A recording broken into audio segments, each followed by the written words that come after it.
and I could have titled it 58 Years of Environmental Satellites, Tiros to NOAA20. I'm very quickly going to cover the history, going through use of image interpretation, sounding from space, wind estimation from space, using forecasting in NWP,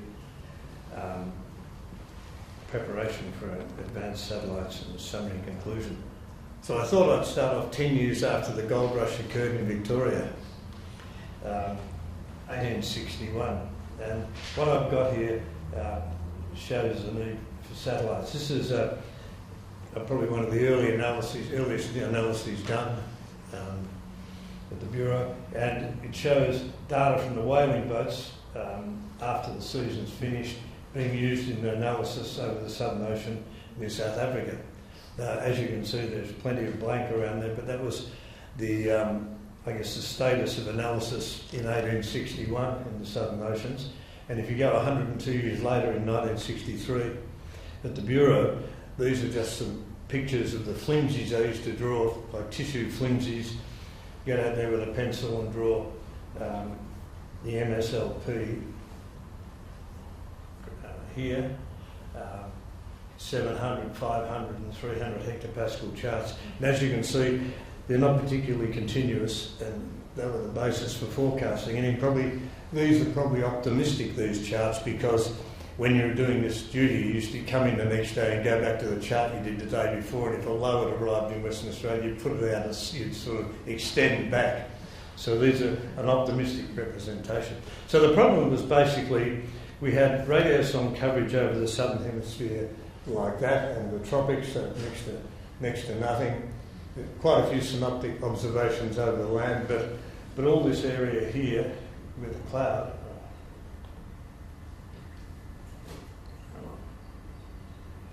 all this area down here, all this area here was basically blank and required, I guess, analysis. And the events that sort of changed this I've listed here. This is apologies to a lot of people having important satellites that weren't mentioned here, but I guess the first meteorological instrument of significance was a parent Sumi radiometer on Explorer 7. It basically had a white surface and a black surface and measured to separate the shortwave and long-wave radiation. That was the first Earth radiation budget experiment. Then in 1960 there was Tiros 1, the first launch. 63 there was APT with Tiros 8, and then soon after that, in 69, we had an 8-channel sounder flown by Dave Walk. After it was the operational instrument VTPR, and VHRR was a 2-channel version of AVHRR, so that had already appeared by 72. Then there were a couple of 5-channel microwave instruments, NEMS and SCAMs turned up so you could sound through cloud. There was GMS1 in 76, HERS and MSU, which we used for years and years and years, till the end of the century basically. There was a geo sounder VAS, that was 11-channel on GOES 5, an imager and sounder on GOES 8, that was 21 channels, and we in fact had GOES 9 over our region. One thing I always regret, we couldn't give enough money to the Americans to turn the sounder on, unfortunately. We would have shown how good it was. And then ATOPS with AMSA and NOAA20. And the last one I put here, and I've got to apologise to the people who flew Iazi and Chris and the 2 Chinese, the GEO and the LEO hyperspectral sounders. This is the first hyperspectral sounder. And they're sort of the big events. That's Tiros 1, that's after they lit the wick and it took off. That's the first image. I can tell you stories about all these. I know most of the people involved in getting this on Christmas Day and the arguments that followed about what they were looking at. Later in 10 minutes. This is a year later in 1964, we had a coal truck coming into Victoria and fires over Victoria itself. But at 66, we were doing mosaics and sending them around to the regions, and they were the basis for analysis. And also in the 70s, NOAA was mosaicing all the satellite images, and they actually had a dead geo satellite ATS-1 that they put out in the Pacific, and they used to send the data from NOAA via the dead geo to Brisbane, and it came down to us and was distributed all around Australia. So, as probably a few of you know, in the 1970s we were already running numerical models. The question is, how do you put a picture into a numerical model? I mean, I'm hoping in my lifetime you can probably read it in and actually assimilate it, but at this stage the way it was done was it relied on some work by, initially, I guess there were NEF analyses came from the US, and you got a coloured picture, and you actually took this writing and drew a picture of the cloud, and then after that there was NEF analyses, and then in the end John Zillman worked out a way of looking at the cloud images, I guess Baynard cells and so on around cold fronts and so on, and they related that to the deviation from the 1,000 to 5, from the mean sea level pressure. So you get a basic mean sea level pressure chart looking at the cloud types. And once you had the mean sea level pressure, then Leon Geimer worked out how to look at the cloud images and also extract 1,000 to 5 thickness. And once you had both the mean sea level pressure and 1,000 to 5 thickness, there are a whole lot of statistical relationships put together by Jack Langford, Bob Faulkner and Bob Seaman that actually would allow you to extract the level data. So over the Southern Hemisphere, before ECMWF or any of these people, and many years after ECMWF started, they would not show their Southern Hemisphere analyses because ours was, which had a lot of this data in, were higher quality. And on top of this data, we put the observations and away we went. So that's the background. So basically, a meteorologist, when I was a boy, used to be able to look at a cloud picture like this, and you could put in the low and the 1,000 to 5 ridge and basically analyse it just with a pencil.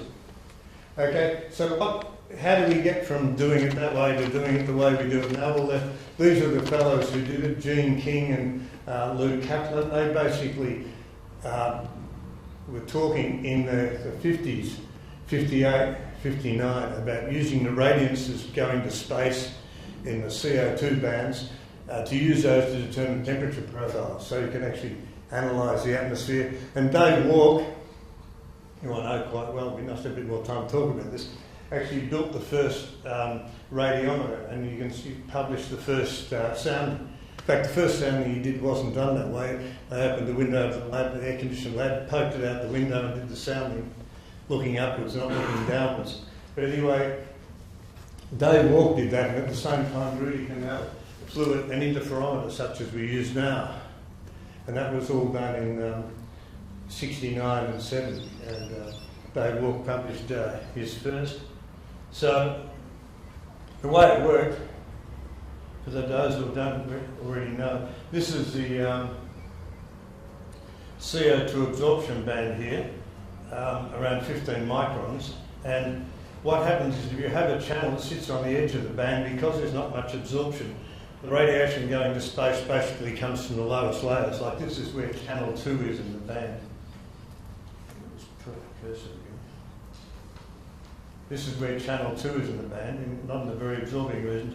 And you can see the weighting function for channel 2, which tells you where most of the radiation comes from, is in the lower level in the atmosphere. When you get down around here with channel 5 and 6 and so on, because it's a highly absorbing band, the satellite, the data comes from, or the radiance comes from just outside the satellite window. It's the top of the atmosphere, because anything coming from below is absorbed. So you can see channel 5 and 6 are up a level. So basically what you have to do is get a whole lot of radiances and invert the radiative transfer equation, which has an infinite number of correct solutions, which is a minor problem.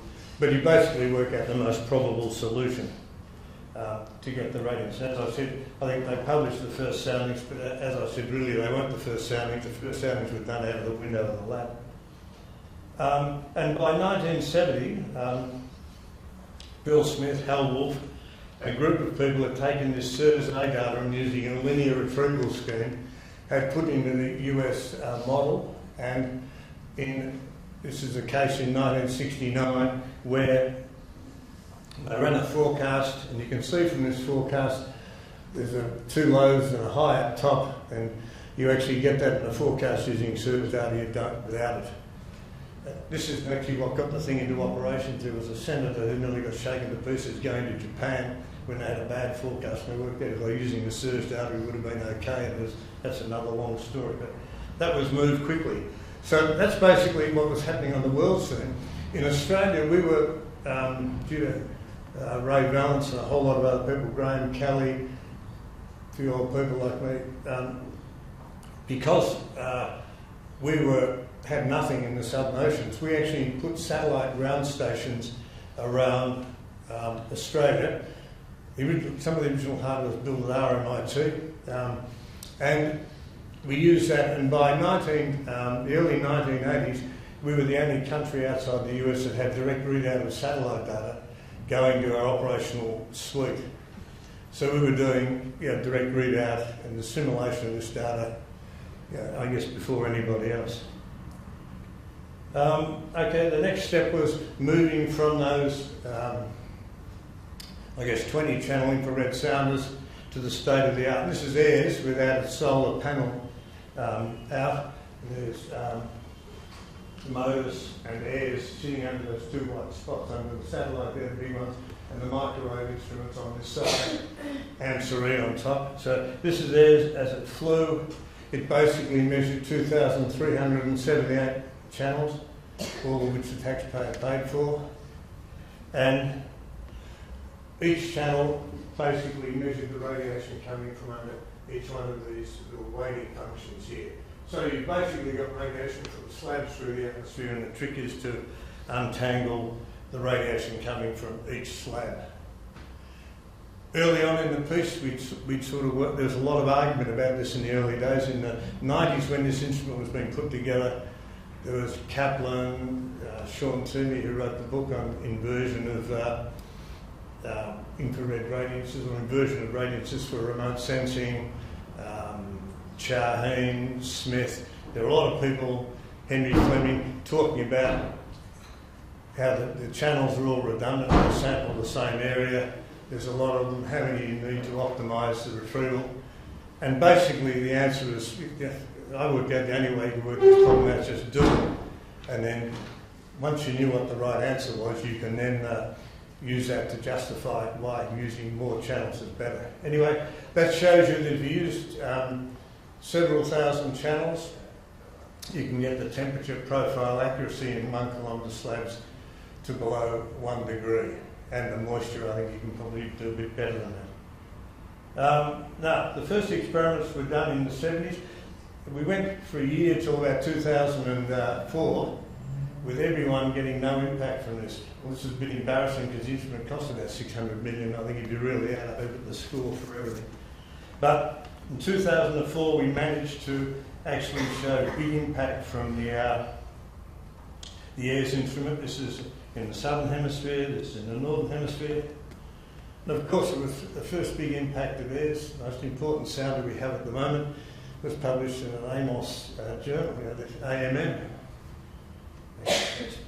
Anyway, this just shows both at 500 and 1,000 hectopascals, you get huge impact from using these sounders in the then operational systems. This is on top of 30 other instruments, so it really is a big impact.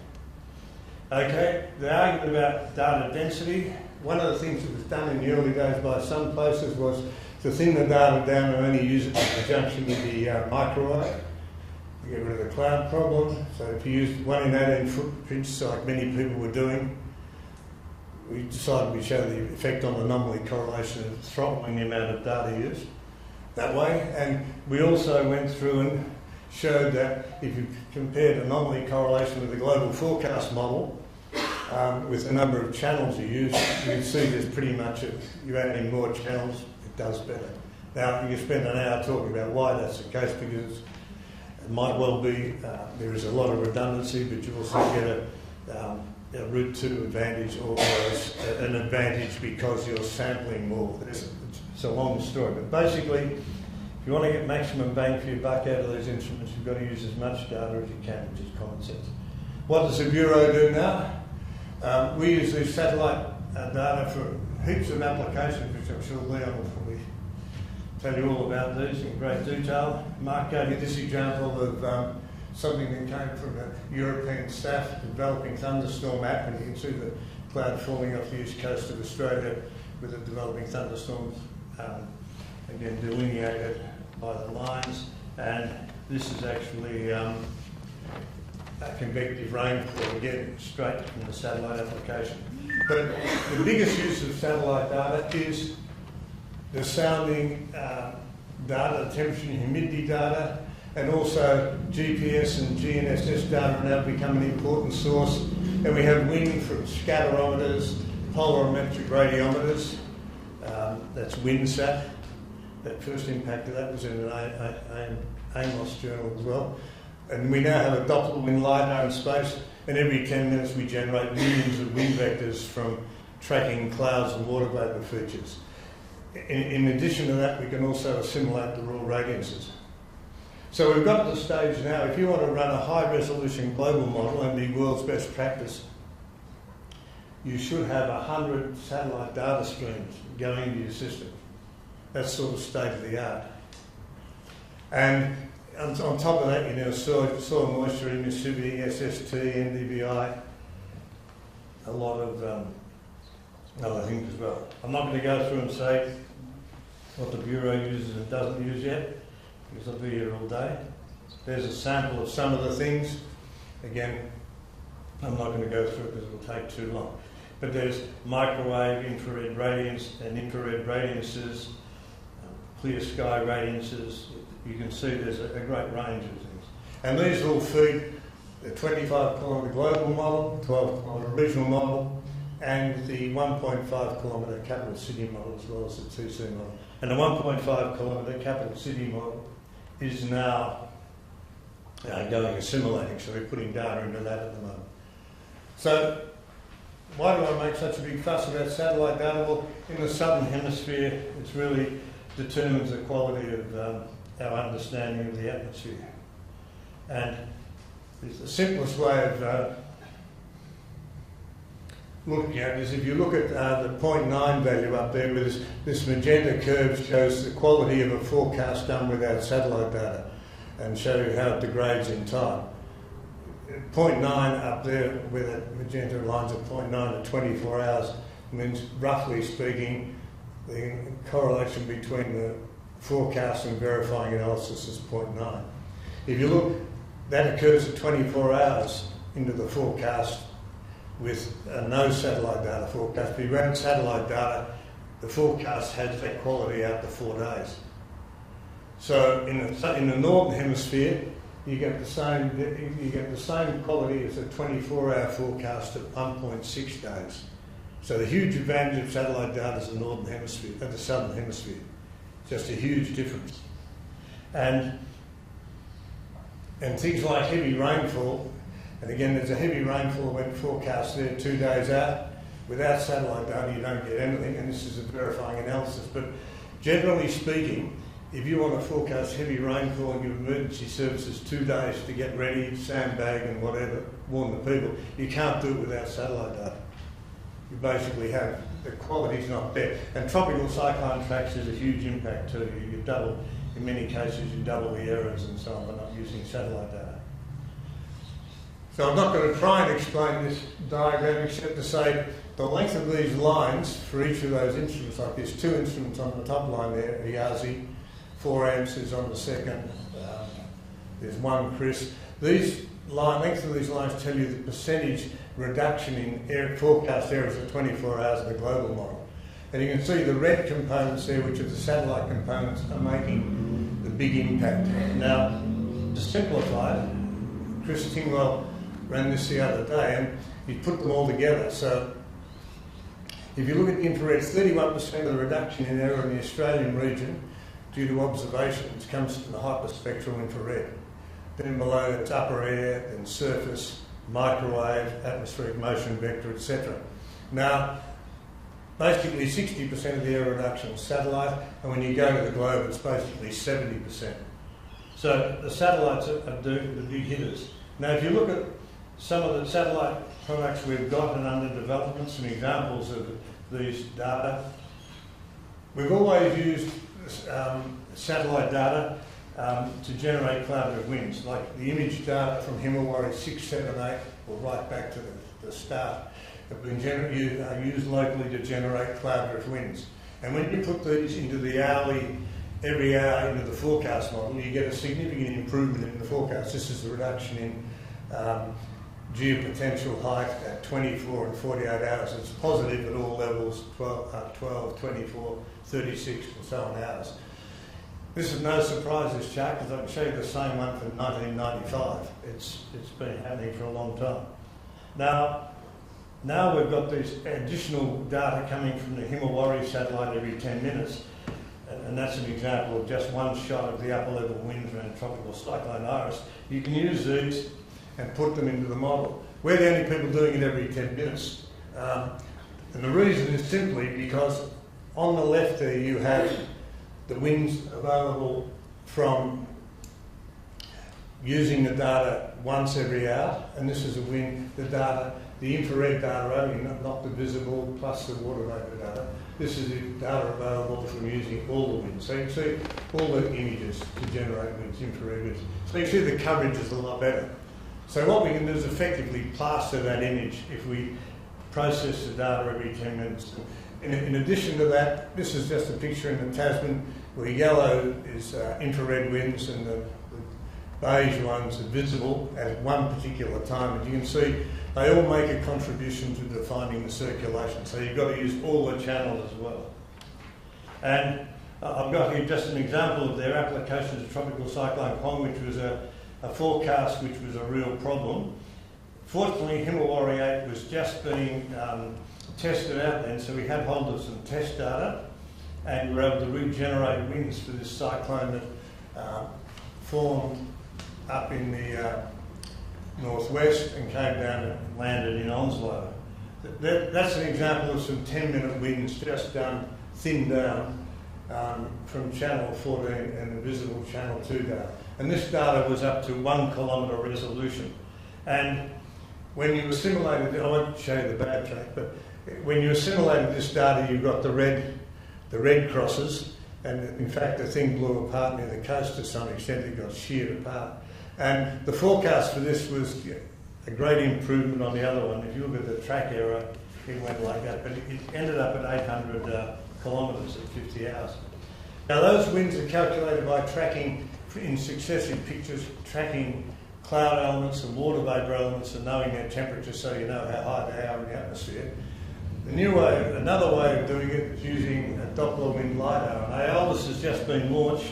And interesting to watch here is there's many number of Aussies done on this. In fact, I've done one myself. But I've got Ad Stofflin's Aussie here, and it shows as the impact of adding the Doppler wind LiDAR up in the left-hand side. There's the northern hemisphere, very little positive impact. Tropics quite a bit, and southern hemisphere, very large. So we're the big beneficiaries again. The other new data form we've started to use is radio occultation, and basically as the GPS signal goes around the Earth and lands on the LEO satellite, it gets bent by the changing temperature or refractivity of the atmosphere. And if you know that bending angle or refractivity change, you can actually back out a temperature profile. And we use that in numerical weather prediction. So when you put that in, again, no surprise, you probably get the biggest impact from this sort of data anywhere in the world, because in the southern hemisphere, we've got easy to look good. Don't tell many people. So, and show you how long these things take to develop. On the side there, I've got over here, I've got a report from Sims in 1992 that shows this part here is actually the advanced sounder, this Boeing here. This is 10 years before it was launched. So the errors in the advanced sounder in the lower levels are smaller than radio occultation, which is a dark line. Again, this is a simulation from Global Star. It's not the real thing. So you can see that radio occultation and the advanced sounder are really complementary. In the low levels, here the green is the Aussie. This is done by the UK meteorologists 10 or 11 years later. The Aussie is a green line. The lower level errors in the Aussie are small compared to the lower level errors in radio occultation. In the upper levels, radio occultation is a lot better, and combine them together, you get the lot. So, and the big thing about radio occultation is it doesn't have biases, or very small biases. So when ECMWF turned radio occultation on for the first time in 2006, you found like the 100 hectopascal first guess, 6-hour first guess field and analysis fields were separated from the radiosonde values at 100 hectopascals by about 0.2 degrees. When they turned radio occultation on, bang, the thing was chewed. I think that's the best example of what radio occultation does.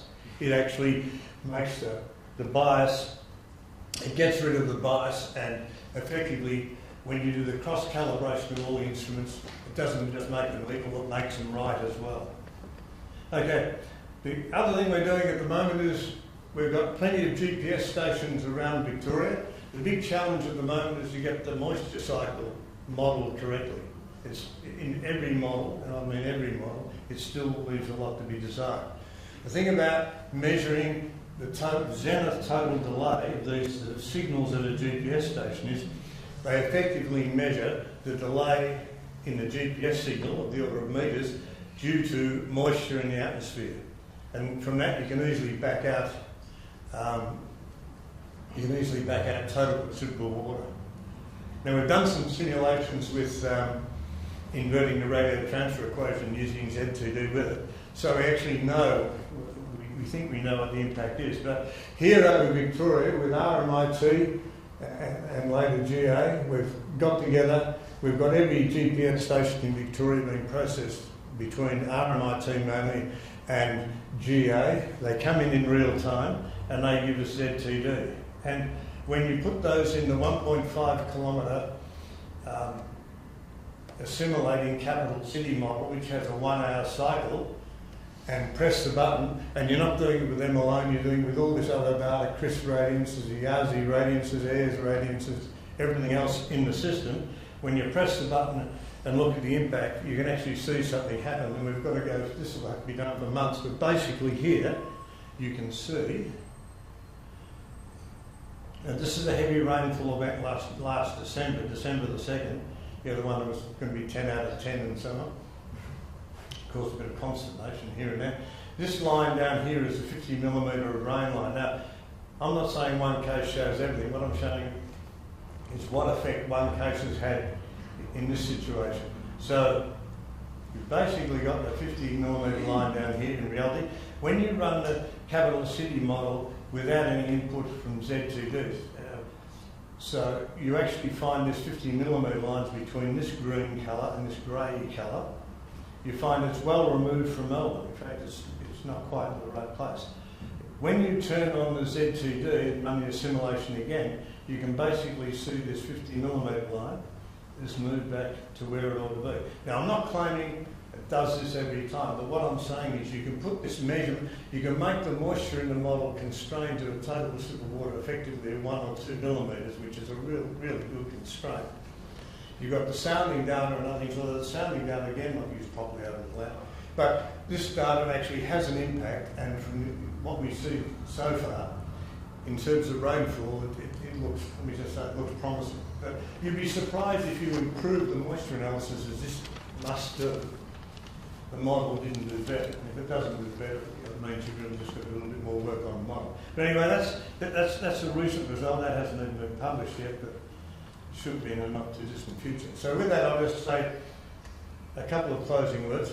I think in terms of the future and what's going to happen, there's going to be a big change to the assimilation paradigm, and that involves, ensemble, calm and filtering, ensemble 4D VAR.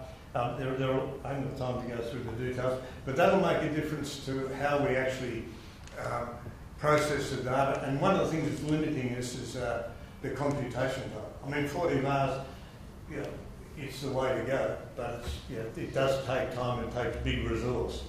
So that's another hour talk. The next thing is we're now getting big, deep data, and we're getting crowdsourced data.